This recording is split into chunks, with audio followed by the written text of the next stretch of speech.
Pemirsa, Anda masih bersama kami dalam Berita Lampung. Bagi Anda yang baru bergabung, inilah Berita Lampung pilihan hari ini.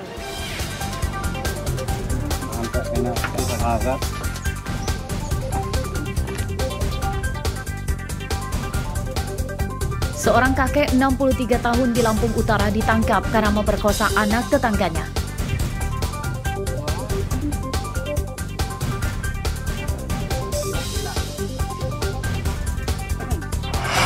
Kampanye pemilu.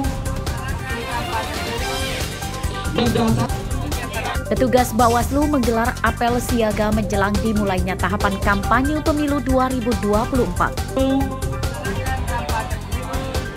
Berdasarkan peraturan.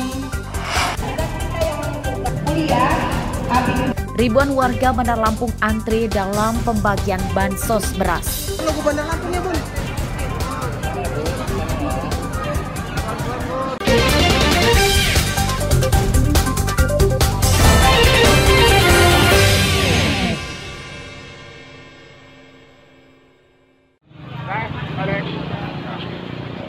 Perlahan tapi pasti, mungkin kalimat tersebut cocok untuk menggambarkan kenaikan harga gula pasir dan bahan pokok lainnya saat ini. Seperti terpantau di Pasar Inpres Kalianda, Lampung Selatan Minggu pagi, harga gula pasir naik lagi Rp500 per kilogram. Harga gula pasir yang 3 hari lalu masih Rp17.000, kini jadi Rp17.500 per kilogram. Menurut pedagang, pada pekan lalu harga gula pasir naik sebanyak 3 kali. Pedagang tidak mengetahui penyebab kenaikan harga gula pasir, sebab stoknya dari agen masih lancar. Nembus 812,5 dan 880.000. Kalau untuk harga ecerannya sendiri sekarang berapa, Bu? Kalau untuk eceran, untuk kita per kilo 17,5. 17,5. Iya. Untuk ecerannya, Bu. Ya. Itu merata ya, Bu ya? Merata. Karena ada kenaikan terus tiap pekannya. Bahkan satu pekan itu sampai 3 kali naik. Sementara itu, Dinas Koperasi dan Perdagangan atau Kaperindak Lampung Selatan hanya bisa pasrah terkait kenaikan harga gula pasir saat ini. Pihaknya menyebutkan kenaikan harga gula pasir karena pasokan gula lokal berkurang, dampak kemarau dan El Nino, sehingga saat ini mengandalkan gula impor. Lantaran harga gula internasional juga cukup tinggi, sehingga Indonesia ya masih ketergantungan dengan gula impor, maka harus mengikuti harga pasokan gula dunia. Salah satunya penyebab kegagalan panen juga, bahan bakunya juga akibat cuaca El Nino ini. Selain harga gula pasir, harga bahan pokok lainnya juga naik, seperti telur, cabai, dan sayur mayur. Harga telur yang semula Rp26.000 kini jadi Rp28.000 per kilogram.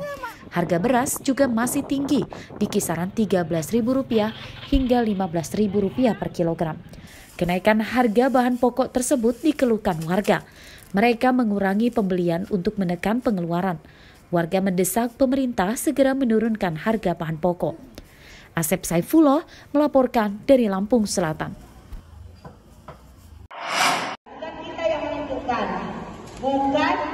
Ratusan warga miskin antri di kantor Kecamatan Tanjung Karang Barat, Bandar Lampung untuk menerima bantuan beras dari Pemkot setempat pada Jumat pagi. Supaya tidak berdesakan dan rebutan, warga mengatur antrian secara ketat. Setiap warga menerima 5 kg beras. Bantuan diberikan bagi warga miskin yang tidak menerima bansos program Keluarga Harapan atau PKH dari Badan Pangan Nasional. Hampir 100 ribuan. Itu bantuan pangan dari Dinsos? Dari Dinsos, dari kita. Memang dari kita anggarkan. Dan ini bagi warga Bandar Lampung yang tidak dapat PKH. Bansos beras ini dibagikan serentak di 20 kecamatan Bandar Lampung. Total warga miskin yang menerima bansos beras lebih dari 66.000 orang. 66.505 KTM. Nah, kategorinya apa? Kategorinya dari data lurah dan kecamatan yang masyarakat miskin yang tidak dapat dari bantuan Bappenas. Nanti di luar bantuan pangan, masyarakat yang terdampak, inflasi dan kemungkinan kemarin. Dan inilah yang kita bantu dari oleh Kota Bandar Lampung.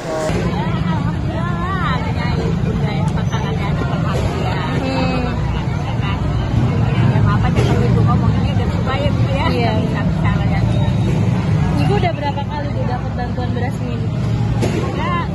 Ya lumayan lah.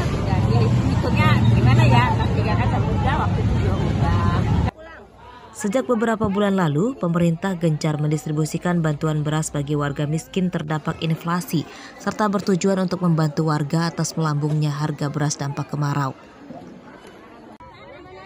Di Pasar Bandar Lampung, harga beras saat ini masih di kisaran Rp13.000 hingga Rp15.000 per kilogram. Jeffrey Arifin melaporkan dari Bandar Lampung.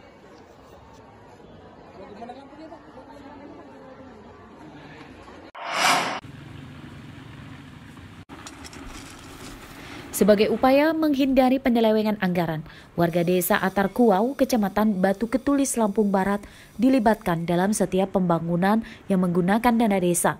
Salah satunya adalah pembangunan jalan antar dusun yang masih dikerjakan hingga Minggu sore. Total sudah sepanjang 3 km jalan yang dibangun dengan cor beton dan semua pekerjaannya dari warga desa, mulai dari operator alat, tukang hingga pekerjanya. Meski demikian, masih ada sekitar 6 km lagi jalan desa yang belum dibangun dan akan dilakukan bertahap.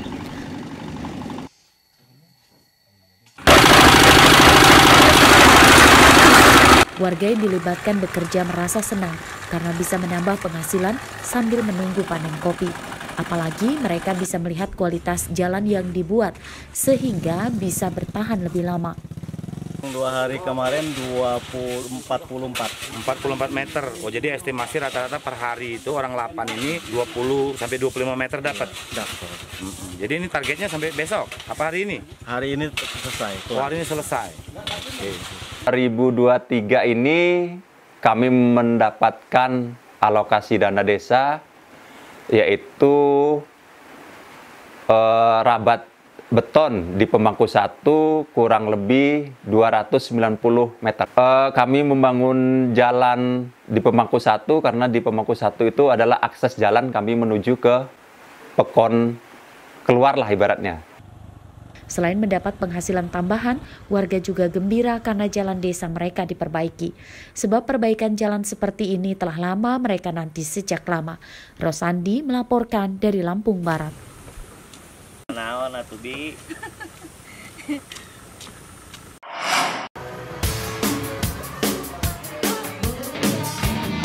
Ribuan perenang muda mengikuti lomba renang dalam kompetisi Open Swimming Championship atau OSC Gubernur Cup 2023. Kompetisi dipusatkan di kolam renang Pakoman Bandar Lampung selama 3 hari dan berakhir pada hari Minggu kemarin.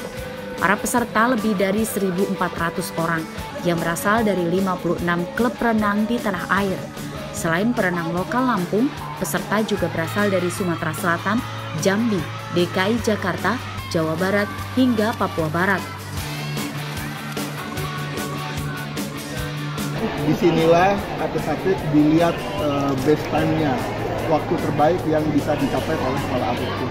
Saya berharap bahwa dengan atau dari Piala Gubernur ini kita akan punya talenta atlet-atlet berbakat yang siap berkiprah di kancah nasional.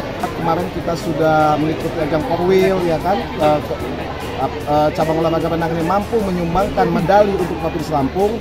Tentunya hal-hal seperti ini harus terus kita support dan Dinas Pemuda dan Olahraga tidak bisa sendirian, perlu dukungan dengan oleh seluruh orang tua masyarakat Lampung supaya kita bisa menghasilkan atlet-atlet dari cabang olahraga renang ini mampu berprestasi di tingkat nasional tahun depan di PON Aceh dan Sumut 2024. Lomba digelar untuk mencari bibit atlet renang asal Lampung yang akan diikutkan dalam Pekan Olahraga Nasional atau PON 2024. Jeffrey Arifin melaporkan dari Bandar Lampung.